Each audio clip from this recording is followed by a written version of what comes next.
Be ready. 10 seconds to go.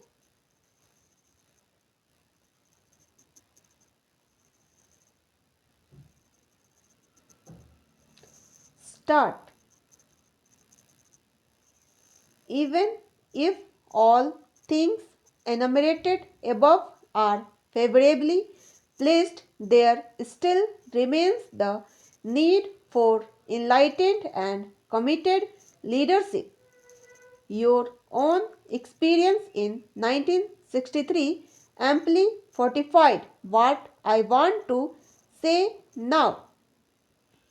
At the point of time, India was very fortunate to have been led into experimenting with imported seeds and technology by a very brilliant, adventurous, and confidence inspiring team.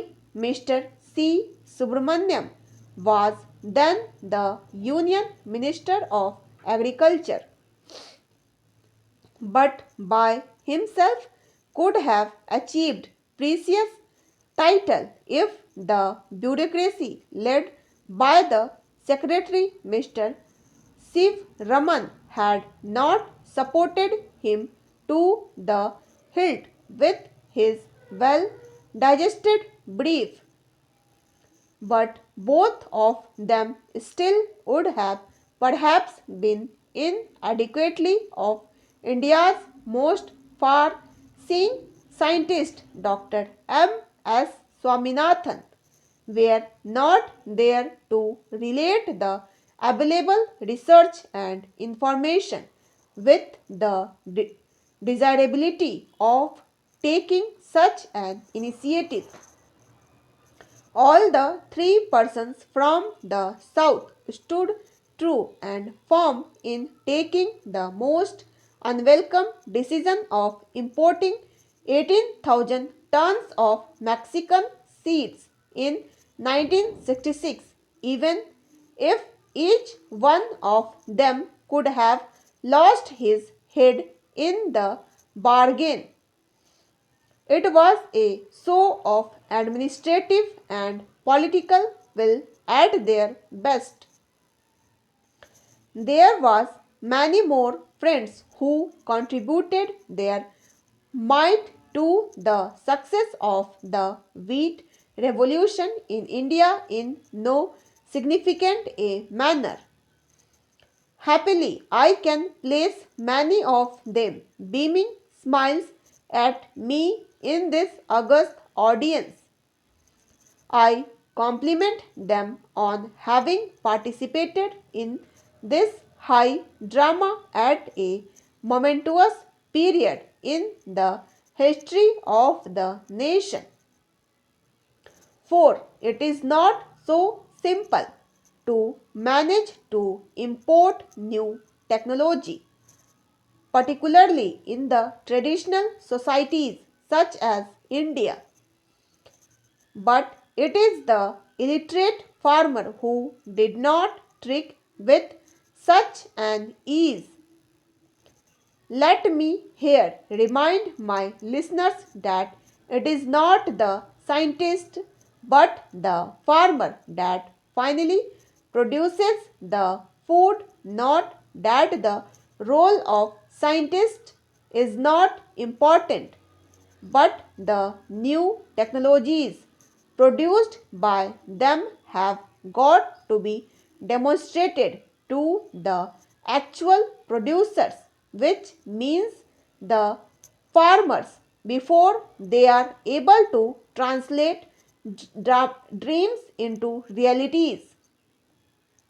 And even demonstration can prove counterproductive if the package does not have the backing of proper economic and political policies.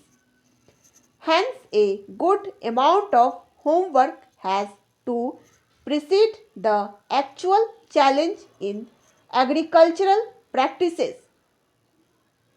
But the results so far have been more than encouraging, and we hope they shall be better. Now I turn to my experience in Africa. Most academies and intellectuals from the affluent nations were asking, could the Indian or Pakistani or Mexican experience be replicated in the dark continent? Africa is socially and culturally so different, so backward, not yet exposed of to modern ideas of mobility and innovation. But it was worth trying. We started with a small transfer of technology in respect of soya and maize. 4 years ago, the research in these cases had from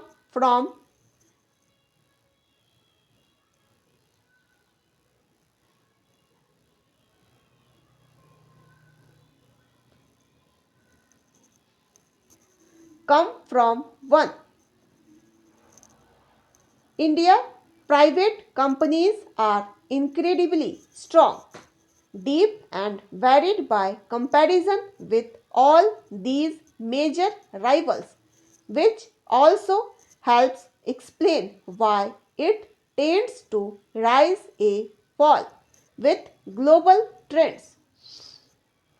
Every time a global tailwind picks up, no matter what the sector, India catches the breeze because it has so many sales up in every sector.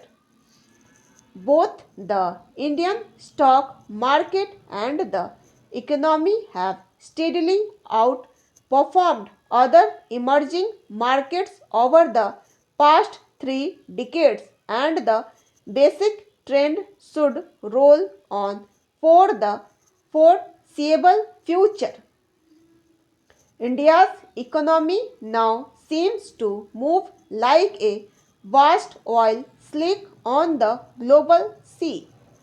For too broad, far too hard to grasp, to be contained or even saved by any one leader sitting in Delhi in recent years. The 3Ds of slower demographies, depth, and deglobalization have showed growth across the world. There is not a single region that is currently growing faster than its average growth rate in the last decade. Every country needs to lower its expectations, and the least developed countries needs to lower their definition of fast growth from above 7% to above 5%. The number of countries growing that fast is shrinking rapidly. As of 2010, there were 78 countries growing faster than now. There are just 28, and India is one of them.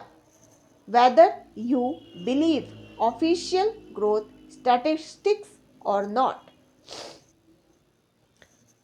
the performance is, however, not necessarily cause for political celebration. The least developed economies tend to grow faster, and India has reflected this basic development dynamic for decades, particularly since India began opening to global trade and capital flow in the 1980s and 90s. Its economy has tended to grow about 2 percentage points faster. Stop